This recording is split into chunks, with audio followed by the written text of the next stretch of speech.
नमस्ते India. Uric acid की जो प्रॉब्लम है वो आजकल बहुत ही ज़्यादा कॉमन हो गई है। दरअसल यूरिक एसिड जो है वो एक केमिकल कंपाउंड है और एक वेस्ट प्रोडक्ट है जो कि शरीर में जब प्यूरिन की मात्रा बहुत ही ज़्यादा बढ़ जाती है तो इसकी वजह से जो यूरिक एसिड है वो शरीर में फैल जाता है। ये दरअसल हमारे शरीर में एक गंदगी की तरह जमा हुआ होता है। इसकी वजह से आपको हेल्थ को लेके बहुत सारी परेशानियों का सामना करना पड़ सकता है, जिसमें से एक है गाउट, यानी कि जोड़ों में जब सूजन और तेज़ दर्द होता है। यूरिक एसिड में ये बहुत ही कॉमन है। दरअसल ये दिक्कत जो है वो आजकल की जो लाइफस्टाइल है, आपके गलत खाने पीने और आपकी और आदतों के लगते ये दिक्कत हो सकती है। ख़ास तौर पर जो लोग अल्कोहल बहुत ही ज़्यादा कंज्यूम करते हैं और बहुत ही ज़्यादा नॉनवेज खाते हैं, उन लोगों में ये प्रॉब्लम जो है वो बहुत ही कॉमन दिखाई देती है।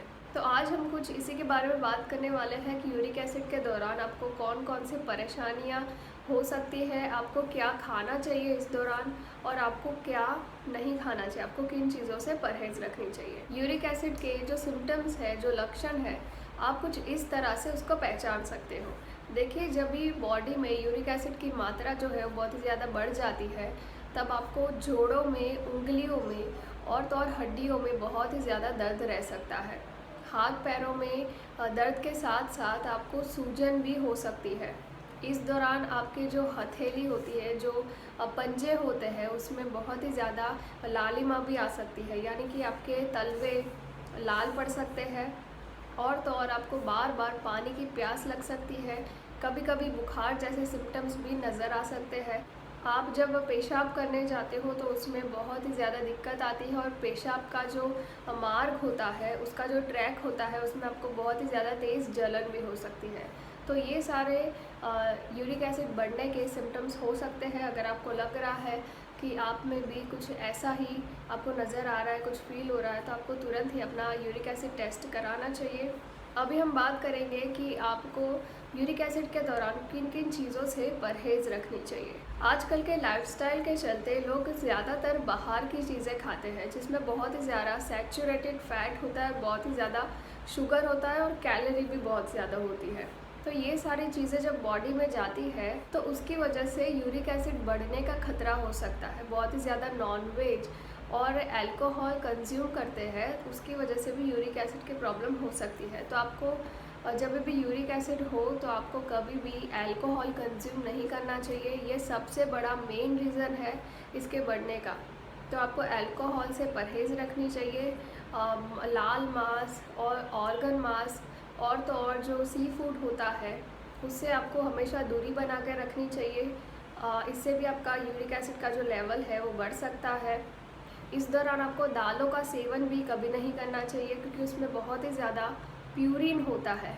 जैसे कि मैंने पहले कहा कि बॉडी में जब प्यूरिन की मात्रा बढ़ जाती है तो उसकी वजह से यूरिक एसिड फैलता है। तो आपको दालों का सेवन भी नहीं करना चाहिए। बहुत ही ज़्यादा प्रोटीन वाले जो ड्राई फ्रूट्स होते हैं, उनसे भी आपको थोड़ी सी परहेज़ रखनी चाहिए। ख़ास तौर पर शुगर वाले ड्रिंक से आपको परहेज़ रखनी चाहिए।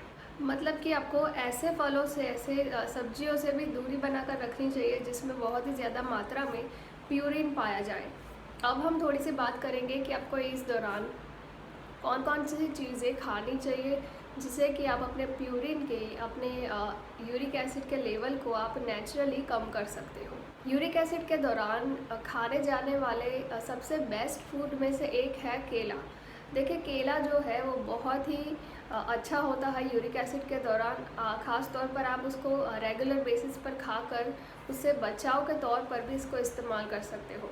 हालांकि अगर आपको यूरिक एसिड हो गया है तो रोज़ाना आपको केलों का सेवन ज़रूर करना चाहिए, क्योंकि इसमें बहुत ही कम मात्रा में प्यूरिन होता है और ये आपके यूरिक एसिड के लेवल को भी कंट्रोल करने में मदद कर सकता है। इस दौरान आपको विटामिन सी से भरपूर खट्टे फलों को ज़रूर शामिल करना चाहिए अपनी डाइट में, क्योंकि विटामिन सी है वो यूरिक एसिड के लेवल को तोड़ने में मदद कर सकता है। देखिए, जब यूरिक एसिड बढ़ता है तो जोड़ों में यूरिक एसिड के जो क्रिस्टल्स होते हैं वो जोड़ों में जमा होने लग जाते हैं और विटामिन सी और जो खट्टे फल होते हैं उनका काम ये होता है कि यूरिक एसिड के जो क्रिस्टल है उसको पिघलाने का काम करता है।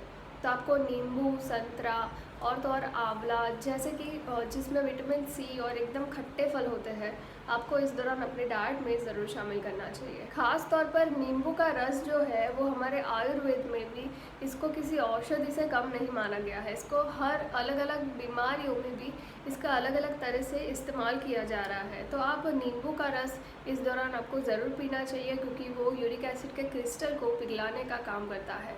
साथ ही में आपको इस टाइम पर बहुत सारा खूब सारा पानी पीना चाहिए, जिससे कि आपके यूरिन के ट्रैक से जो उसके जो क्रिस्टल्स होते हैं, यूरिक एसिड जो होता है वो आपके शरीर से बाहर निकल पाए।